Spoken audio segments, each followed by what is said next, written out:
Hey lovelies, welcome back to my channel. And today we're doing a drunk story time. I don't know if y'all can tell, but I am already, I think, a cup and a half in. I'm drinking wine, but today's story time is actually about the first time I drank for Loko in college. So basically, I'm telling y'all story times on my channel back back and forth between high school and college. This just happens to be a story from my sophomore year. I think I might be lying. It might not have been my sophomore year. I feel like it was my sophomore or my junior year of college. But yeah, I'm gonna be like jumping around as far as college and high school go. But I'm gonna try to alternate between high school and college story times. Cause if you watch my last story time, I think, or my last couple of story times, my high school was weird, my college experience was weird. It was just all weird. I feel like I'm gonna write books about it at some point in my life. But right now I am trying to self-publish my first poetry book, so stay tuned for that and follow all of my social medias and things below. I also make music, and that is below. My SoundCloud is below, and I'm about to start putting all my music on streaming platforms. I want to re-record things because people stay talking about my mic, but it's okay. I am technologically challenged, and I'm gonna get in the studio, yada yada, whatever. Anyway, this is not about that, but I wanted to start saying that in the beginning because I feel like I don't be promoting myself enough, you know? So let's get into the story time. So basically, I was in a I was on a dance team when I was in college.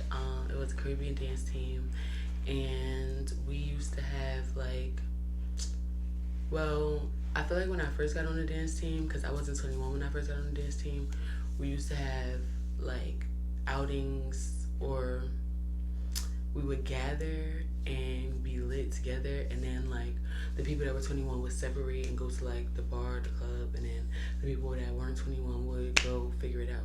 And that's kind of how it is in college. Like, until you're 21 and you can actually like go to wherever the 21-year-olds go, usually you're going to like house parties. Like, my last story time, I believe, was the one that was about no, actually, because my last story time was high school. So the first one was about a fight at this house party, because we used to just be in these tight ass spaces, and like when you're black, or obviously black, obviously queer, obviously anything that has an ism to it, you're not getting into like frat parties, or like white frat parties, but nobody really wanted to get into white frat parties.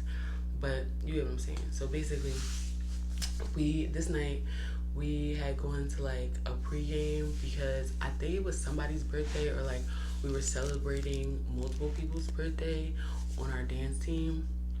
And yeah, so we were pre-gaming at somebody's house, and we were on like the far end, one of the farthest ends of campus. Like, they lived where the seniors and stuff lived, like seniors, people with families. Like, we had like family housing for the older kids, or like TAs that had families.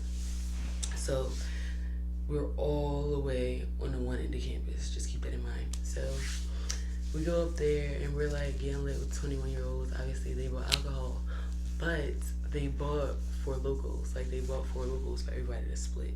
So mind you, I had never heard of a 4 Loko before, or seen them. Like, I was kind of a nerd in high school, and like I didn't really start trying to do anything until the end of high school. So I used to drink thought juice. And if you're from Jersey, or I don't know if anybody that's not from Jersey say that, but margaritas and lime-maritas, like those type of things, we call them thought juice. Some people try to have like expanded it to like anything in a can. So like maybe 4 Loko is thought juice where you from, I don't know. But yeah, so I had never seen 4 Loko, and it was just, hyping it up, talking about it like, oh my god, I just remember like they were talking about all these stories from when they had got lit from 4 Loko. So I'm like, okay, I don't know, it kind of looked like a battery, like it looked like it was gonna taste like battery acid. I thought it was gonna be nasty. can't remember which one I drunk though. I feel like my favorite one was always like the fruit punch one. It might be like a lemonade one or one that's like yellow. But either way, I haven't drunk them shits. Or I told myself when I turned 21 that I was not going to drink them shits again. And I feel like I did a pretty good job. Because, you know, you'll understand by the end of this story. But I feel like people have like offered them to me. Or like I don't buy them shits since I turned 21. I can't do it with my stomach. But oh yeah, I remember which one was my favorite one. My favorite one was the gold one. So I feel like somebody probably had a gold one. It was like watermelon or whatever, and we're just like splitting them, like just pouring it in the cup, drinking it. I'm not thinking nothing of it because, like I said, the least I did in high school, because I didn't even smoke in high school. I didn't smoke until I graduated. But the least I did in high school was drink thought juice. So I'm like, okay, it's gonna be like a thought juice, like a margarita, a lime-marita, like the little can things. Child, that is not. So I'm there with everybody on my dance team, and or not everybody, but you know, like the people that, you know, didn't have some type of class in the morning or could go out, whatever. And like I said, we were planning to split off because like it's people that could get into the bar and it's people that's not. But I had gotten invited to this party on the other end of campus, like the complete other end. My campus is so big, yo. The campus that I went to college on is so big. So, anyway, I'm drinking this for a Loko, minding my business, thinking everything's fine. Incorrect. I don't know when I realized that things was going wrong. I feel like I slightly remember going to the bathroom. And you know you always have that realization when you're in the bathroom, like, how lit am I? Because you look in the mirror and you're like, You either start, like, giggling to yourself or something. I feel like that's what happened. And then at some point, like, I remember being stunned when they said that we was going to separate, because I'm like, okay, if y'all leave us, what is going to happen? Because we're on the other side of campus. Like I said, at this point, I only been on campus for like, I really can't remember if I was a sophomore or a junior. But either way, I didn't know enough to know. I feel like I had to be a sophomore because of the people that I was with. Okay. So I had only been on campus for like a year and some change. Like, girl, I was confused.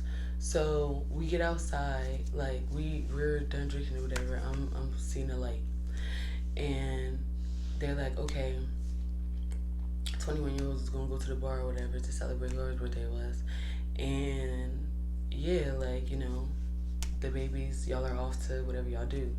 At first, I thought that they were going to drive us. Like when we got outside, I thought that they were going to drive us to wherever we were going, but I was mistaken. So it was me and my friend that was in another story time, but I don't know. I don't remember what I called her.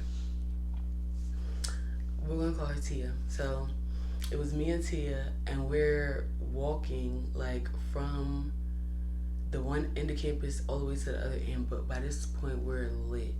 Tia is smaller than me, like significantly smaller, and it's just the two of us. And we get outside, and all 21-year-olds just jump in the car and they go to the bar, and we have to walk from one end of campus to the other without alarming anyone. Like, mind you, we're two black women lit. I don't even, and it's a straight shot. Like when we got kind of off campus, it was a straight shot down to the party that I was going to. But it was just the fact that we had to walk blocks and blocks lit. So we started walking, and I just remember Tia saying that she was going to go in the house, and so she will only walk with me halfway. And I believe at this point we weren't living that close to each other, but she told me that she would walk with me halfway because we were both lit. And she might have realized that I was more lit than her. I feel like I probably was at this point. So we start walking, and I'm like, okay, I think I got this. Like, I have my destination. I'm like, when I get there, I know people there. It's gonna be cool. I just have to make it from wherever Tia leaves me to the party. And so I believe there's like kind of like a halfway mark in between my, like in the middle of my campus. It's kind of like, I think it's the oldest building on my campus or something, where like all the important people are during the day. And so we're walking there, and I remember we cut off, and she's like, all right, be safe, and text me when you get there, let me know what's going on. Child, I don't remember texting her not one time, because as soon as I got to the party, it was just a hellscape. So, boom. So basically, we split off, and like I said, I had like half a campus to still walk by myself. So she walked me halfway. We split up at the midway point, which is like the oldest building on my campus. There's like a lot of grass out there, and she went to her dorm because she had to study or do homework or something. And I kept going because I was meeting up with people from my sociology class, I believe. So I'm walking. At this point, I'm like walking kind of down a hill because it's literally the other edge of campus. Like, I'm off campus, but like I'm by the most southern part of the campus.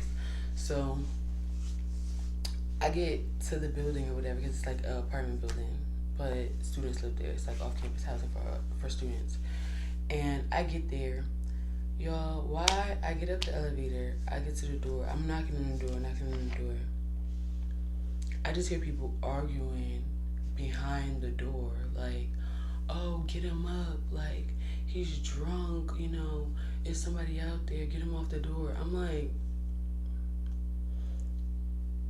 what kind of chaos could I have possibly walked into? Because like I said, I'm by myself at this point, and I might have actually texted my friend, like, something's going on, I don't know, like, I can't get in or whatever. And I guess in my drunk mind, I thought that they just didn't want no more people, or that they thought that I was like the cops trying to shut down the party or something. So I'm like, low-key, like, maybe I should just leave. But I'm sitting there, and I think I had texted my friend that was already inside, and I was like, I'm at the door, something's going on. That might be who I texted instead of Tia, because I don't know if I ever let her know that I was alright. But I'm like, something's going on at the door, I can't get in. Child, eventually my friend comes to the door, opens the door, and I find out that some guy, this man is big as hell, like, he's like 6'2", 6'3", passed out on the door. Like, he got so drunk that he passed out on the door. I'm like, what has been going on? I feel like the party wasn't going on for that long, because like I said, I was just pre-gaming. Like, I was just with the people that was on my dance team for like maybe a couple hours, because everybody went to the club, so I knew it hadn't been that long. I'm like, mind y'all, this party was very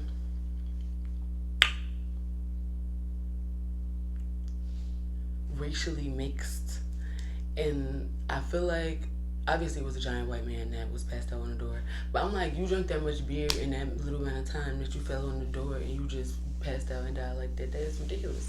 So I get in the party. I think he's still like in the corner. They're trying to get him to go to the bathroom because they assume that he's drunk as hell, which he obviously was. So that was the first thing. I'm like, child, I should have went home. But it gets worse. So I see everybody. I see like probably like 3-4 people from my class, I think. I want to say that it was my co-teacher's apartment, but I can't really remember that because I was lit.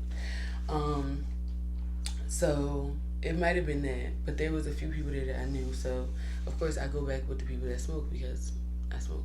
So somebody asked me to roll. Y'all, I'm so drunk at this point because I'm pretty sure somebody gave me a drink when I got there. I'm so drunk at this point. All I remember is grinding up the weed. I dumped it on the backwood. And I just remember being so mesmerized because it came out in a perfect circle. And from there, it just went left because I was so lit. And I only started smoking when I was 17, so I wasn't the best at rolling. Now I'm the best. I consider myself the best. But I was too drunk. Like, it used to be a point where I couldn't roll after I was a certain amount of drunk, and this was the point. So I'm sitting there struggling, rolling. I didn't have any paper. I didn't even probably know the paper trick by that point, like to wrap the blunt in paper if it's terrible. It just went south. Like, I tried to like roll it like a joint, because at that point I was smoking papers like heavy, because I used to smoke by myself a lot. So I used to smoke my bong and I used to smoke papers, and I tried to roll it like a joint and it just went south. Like, I I rolled it kind of like a cone, so it was like very fat on this end. And I just remember at some point, somebody's like, "Who rolled this?"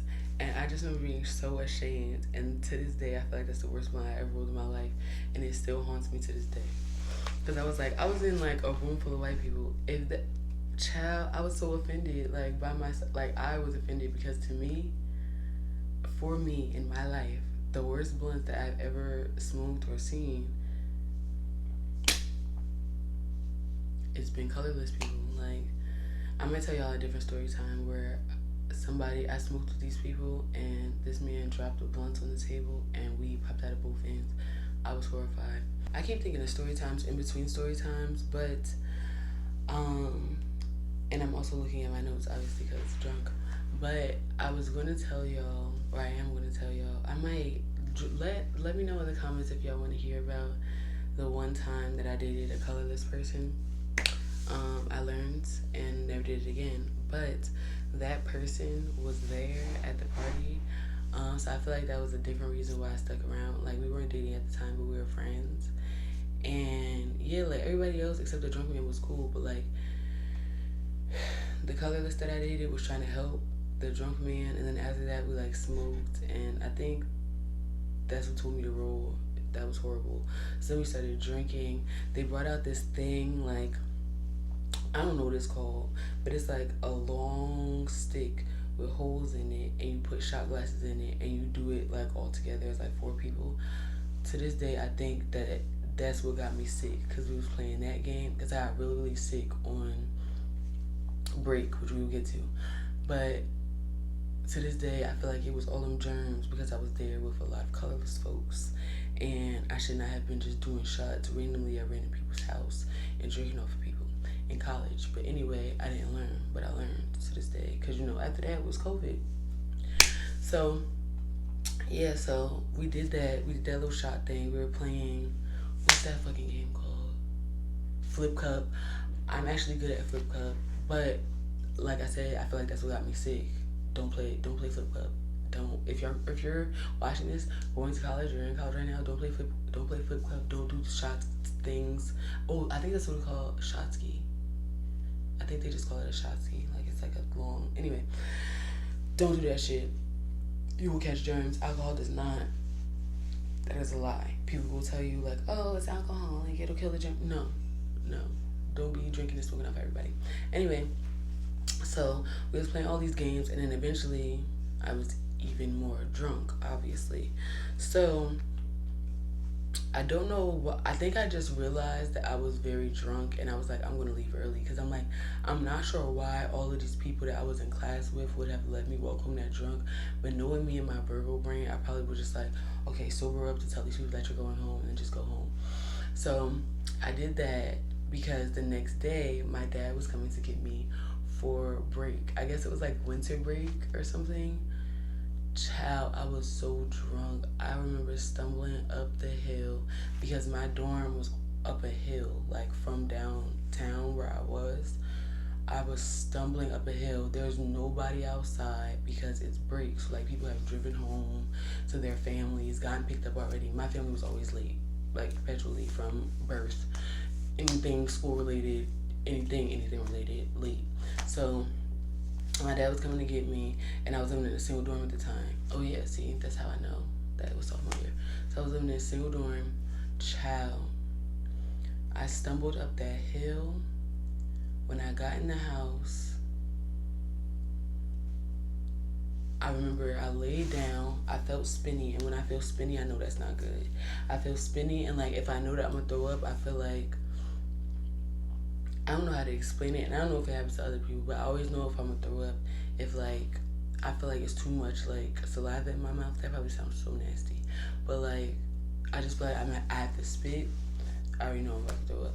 So it was a done bun. I got sick, threw up, and mind you, I had to like pack my room and my things to leave to go on break. So I pass out, fall asleep.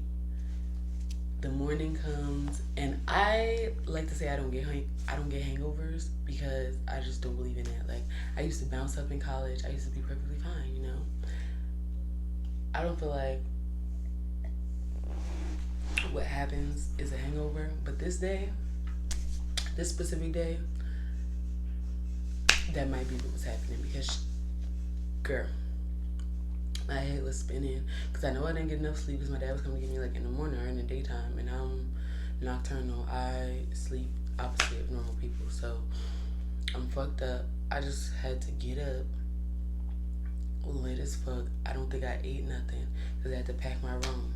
So I'm packing clothes, putting shit in bags, throwing shit away, like, because my dad is very impatient. I'm like, he's not gonna deal with this shit with me. All this shit. I'm fucked up. I wonder if my dad can tell. One day I'll ask him. We be beefing sometimes. But anyway, that's really kind of everything that my notes say. But yeah, that was my first time drinking for Loko. It went horribly, horribly wrong immediately. But I probably didn't help by doing all the rest of the drinking that I did after I drank the Four Loko. So just don't binge drink, y'all. And these college story times is going to sound so contradicting to that. But, you know, now I'm a grown lady and I just casually drink wine sometimes. Growth. That's it, y'all. My next story time will probably be a high school story time. Let me know if y'all want to hear about any other story times that I mentioned that I just get ideas for in the middle of things. And yeah, I hope y'all like this one. I hope y'all having a marvelous, lovely, and spectacular day, because the only things that matter here are you, me, the arts, and the fact that none of the other shit matters anyway, so you might as well have fun. I thought I was going to fuck that up worse. Bye, lovely.